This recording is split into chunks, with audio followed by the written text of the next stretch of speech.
Assalamualaikum warahmatullahi wabarakatuh. Perkenalkan, saya Anis Wahyuni dengan NPM 0321190053. Di sini saya akan menjelaskan rencana pelaksanaan pembelajaran dari sekolah SMP Negeri 1 Gunung Sindur, mata pelajaran Bahasa Indonesia, kelas 7 semester genap, dengan materi pokok menulis surat pribadi dan surat dinas.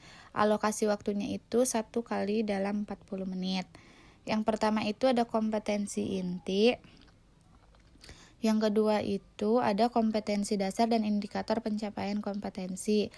3.1 mengidentifikasi informasi, kabar, keperluan, permintaan, dan permohonan dari surat pribadi dan dinas. 3.1.1 mengidentifikasi informasi, kabar, keperluan, permintaan, dan permohonan dari surat pribadi dan surat dinas. 3.1.2 merancang surat pribadi serta unsur-unsurnya. 4.4 menulis surat pribadi dan dinas untuk kepentingan resmi dengan memperhatikan struktur, teks, kebahasaan, dan isi. 4.1.1 menulis informasi yang harus disajikan dalam surat pribadi dan surat dinas. 4.1.2 merancang tujuan yang akan disampaikan di dalam surat dinas. Selanjutnya yang C ada tujuan pembelajaran. Yang pertama, siswa dapat memahami apa itu surat pribadi ataupun surat dinas. Yang kedua, siswa diharapkan dapat membuat surat pribadi ataupun surat dinas. Selanjutnya ada D nilai penguatan pendidikan karakter. Guru meminta ketua kelas untuk memimpin doa sebelum belajar. Guru meminta semua peserta didik menyanyikan lagu Indonesia Raya. Selanjutnya ada E materi pembelajaran. Materi pembelajarannya yaitu membuat surat pribadi dan surat dinas. Selanjutnya ada F sumber dan bahan. Sumber dan bahannya itu yaitu sumbernya buku paket bahasa Indonesia kelas 7 SMP. Bahannya itu menggunakan LKPD dan contoh surat dinas dan surat pribadi. Kemudian ada media dan alat. Medianya itu menggunakan PPT dan buku cetak bahasa Indonesia kelas 7 SMP. Alatnya itu menggunakan laptop dan infocus. Selanjutnya ada H, strategi pendekatan, metode, dan model pembelajaran. Strateginya itu menggunakan strategi langsung, pendekatannya itu menggunakan pendekatan saintifik, metodenya itu menggunakan diskusi dan tanya jawab, modelnya itu menggunakan discovery learning. Selanjutnya ada kegiatan pembelajaran. Kegiatan awal yaitu guru membuka pembelajaran dengan mengucapkan salam dan doa dan mengecek kehadiran siswa. Guru melakukan apersepsi dan menyampaikan korelasi pada pembelajaran yang lalu. Itu alokasi waktunya 5 menit. Selanjutnya ada kegiatan inti. Kegiatan inti itu ada mengamati.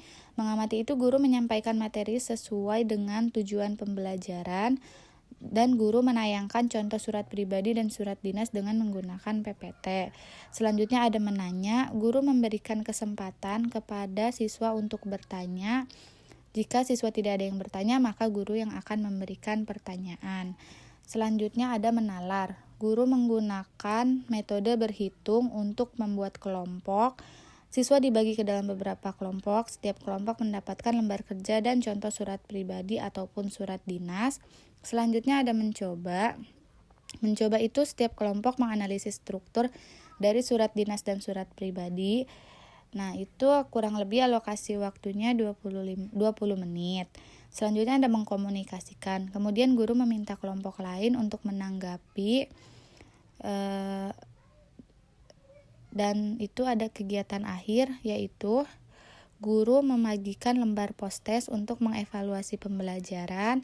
Setelah itu peserta didik mengisi lembar post-test secara individu. Peserta didik diminta untuk membuat contoh surat dinas atau surat pribadi. Setelah itu guru meminta peserta didik untuk menyimpulkan materi yang telah dijelaskan. Nah, selanjutnya itu ada penilaian hasil pembelajaran. Nah, yang pertama itu ada penilaian sikap, penilaian observasi. Penilaian observasi berdasarkan pengamatan sikap dan perilaku peserta didik dalam sehari-hari. itu kriterianya itu ada BS bekerja sama, JJ jujur, TJ tanggung jawab, DS disiplin, SDS sangat disiplin.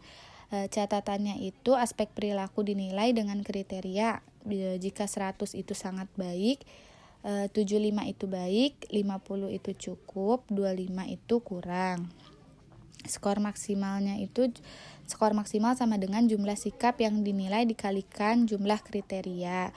Sedangkan skor sikap itu sama dengan jumlah skor dibagi jumlah sikap yang dinilai. Nah, itu untuk kriterianya itu 75 sampai 100 itu sangat baik, 50 sampai 75 itu baik, 25 sampai 50 itu cukup, 0 sampai 25 itu kurang.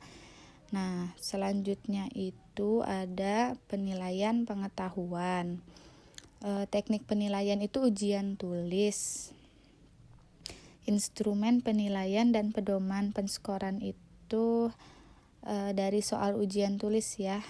Nah, di sini saya sudah membuat ini soal ujian tulis. Nah, sebentar bisa dilihat.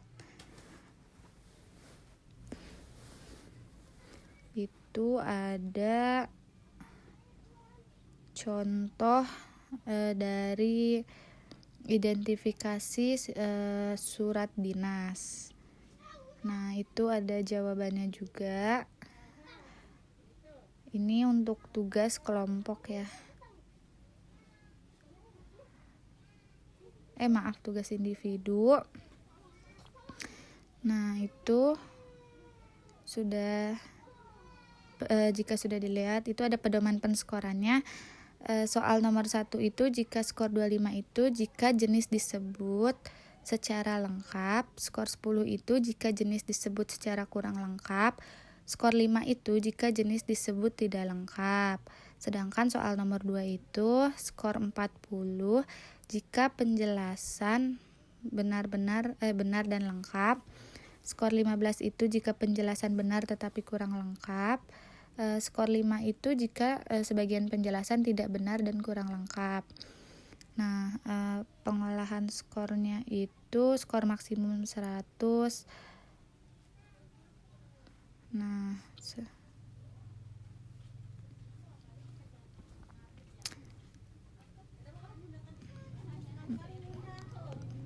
Nah, di sini ada penilaian keterampilannya ya, bisa dilihat. Itu ada indikatornya itu kesiapan, kejelasan, hasil analisis, volume suara, posisi tubuh dan kontak pandang, jeda, dan juga durasi. Nah, untuk skornya itu ada 10, 15, 20, 15, 15, 5, 10, dan jika ditotalkan itu menjadi 100 ya. Nah, di sini saya sudah cukup menjelaskan rancangan pelaksanaan pembelajaran yang saya buat. Nah, di sini saya ada contoh ini PPT-nya ya. Nah, ini contoh PPT tentang membuat surat dinas dan surat pribadi. Nah, cukup sekian dari saya, kurang lebihnya mohon maaf. Wassalamualaikum warahmatullahi wabarakatuh.